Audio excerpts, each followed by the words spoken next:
So our next speaker is the distinguished President Mutharika of Malawi. He incidentally is actively involved in a number of UN issues, and I want to mention to you, if you recognize this pin, it stands for He for She campaign, and the President is a champion for UN women on this issue. And once again, we talked about opportunities in Africa. You have the Foreign Minister of Malawi here, the Minister for Trade and Industry is here. We want you to take this opportunity in the afternoon session after you hear from the President's strategy and plans. Despite the challenges, Mr. President, you face about food shortages, etc., we admire the economic activity going on. So welcome, sir, and we are honored to have you here. Thank you.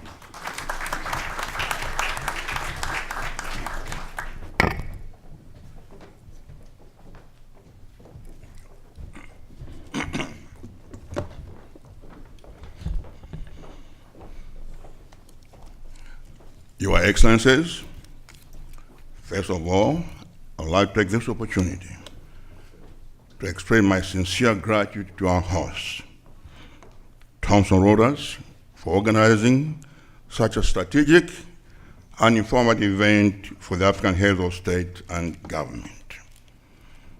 The importance of the African trade investment in infrastructure development and fostering regional economic integration cannot be overemphasized.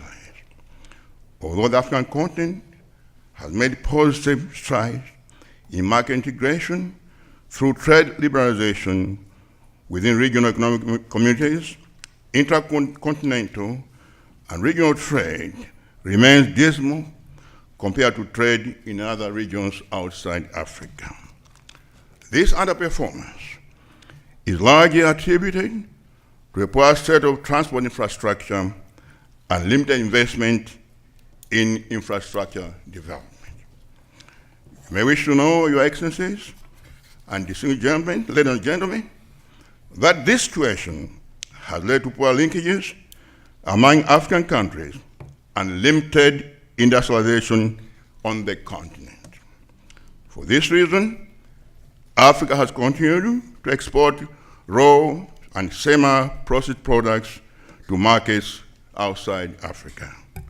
However, it is important to note that under the various African regional economic communities, positive steps and strategies have now been put in place to ensure the benefits of regional economic integration and realize that they have impact on economic development and poverty reduction in our countries. Under the Southern African Development Community, SADC, Common Market for Eastern Africa Commission, the Trans-Pacific Free Area, industrialization is high on the agenda for fostering regional integration. We all agree that industrialization, value addition, promotion of regional value chains is a catalyst for economic growth in Africa. Ladies and gentlemen, the prerequisite to achieving effective regional economic integration that addresses the development needs of Africa is by securing adequate resources to support infrastructure development. As all aware, resource mobilization option for Africa includes domestic government revenues and foreign direct investment from within and outside the continent. However, financing infrastructure through government resources has proved to be challenging for most of us due to limited resource base and other competing social needs. Nevertheless, the financial gap, as highlighted here, is a perfect opportunity for the private sector to partner with African governments in infrastructure development. I'm happy to report that most African governments have embarked on legislative, regulatory, and administrative reforms to create a conducive environment for foreign direct investment.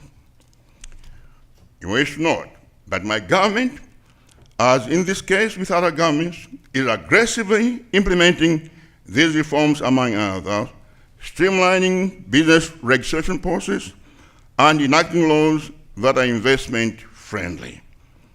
Our goal is to make the investment process in Malawi cheaper, faster, and simpler. Therefore, investors are encouraged to come to Malawi. As you know, investors are normally concerned about two things. That is a market and investment security. In the case of Malawi, although we are a country of 50 million people, we have a huge market through SADC, COMESA, African region, through AGOA, United States, and through Europe under the EBA, everything but arms initiative of the European Union. In addition to that, we have bilateral agreements with China, Japan, and India, where any investor in Malawi can in fact access all these markets. So it's very conducive to investment. Secondly, investment security. I know many investors are concerned about their own security, whether it's physical security or commercial security. I've assured investors that if they come to Malawi, they'll be safe at home, at work, and in between, as far as physical security is concerned. With respect to investment security, I can assure investors that Malawi no longer subscribes to the old theories of expropriation or creeping taxation.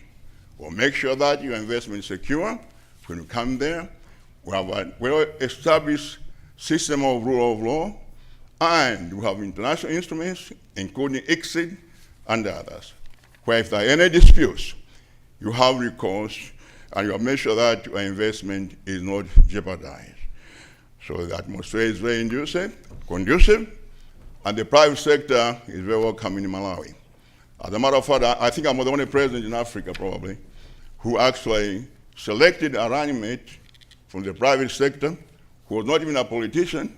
He was not even a member of my political party, and he's now the vice president. I brought him there because I want to establish the importance of the private sector, both domestic and international, to the development of Malawi.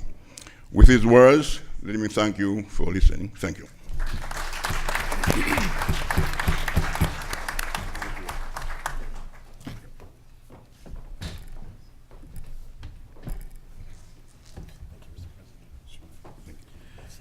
Thank you, Mr. President. Hi, Mr. President. We really appreciate your comments and remarks, and I also want to take this opportunity to thank my good friend, Ambassador Brian Bowler, who's in the audience as well, who's the permanent representative of your permanent representative based here. Doing business in Africa, you can't afford to be without Africa Investor.